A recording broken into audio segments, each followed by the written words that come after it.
Hi guys, welcome to Zim Celebrity TV. Tadzoka nedzimwe nhau dziri kupisa dziri kutenderera pasocial media. Please like our videos kuti aende kure.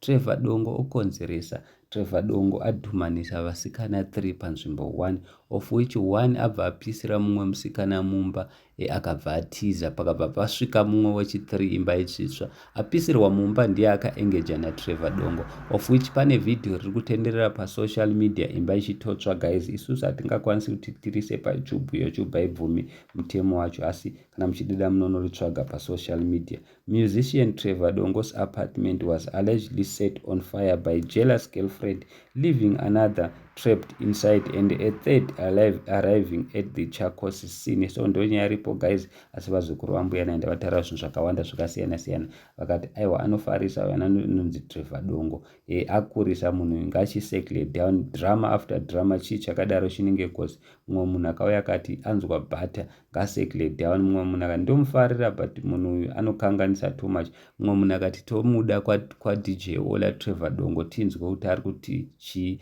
on his side of story. Asi nyaya iripo ndekuti mumwe musikana iyeye apisira mumwe mumba abva atiza. Musikana uyu akambokonzeresa kwaMudiwawood, vanhu vari kuti girlfriend yaMudiwawood, but Mudiwawood azviramba zvisina kupokana achiti aiwa musataure kwafuna kuswera, munhu taishanda tese but akandikanganisira ndikabva ndamudzinga kuti taidanana. So guys, handisi ndinoti kudi Trevor Dongo adhumanisa vasikana 3 panzvimbo 1 apisirwa mumba, of which ndiye akaengeja, 1 apisa wacho abva atiza. Ndiro hure racho iri kunzi rakambodanana naMudiwawood, ndoratiza racho. Papa pasvika mumwe wechi3 imba ichitsva. Chii chakadaro chinenge ngozi? You must learn from these guys, because at the end of the day unozozvishora. Vamwe vanhu vari kudedzera kuti iyeye apisira mumba anozviitisa, ari kuzviita kunge munhu akangwara, but manje chadzimara akasungwa.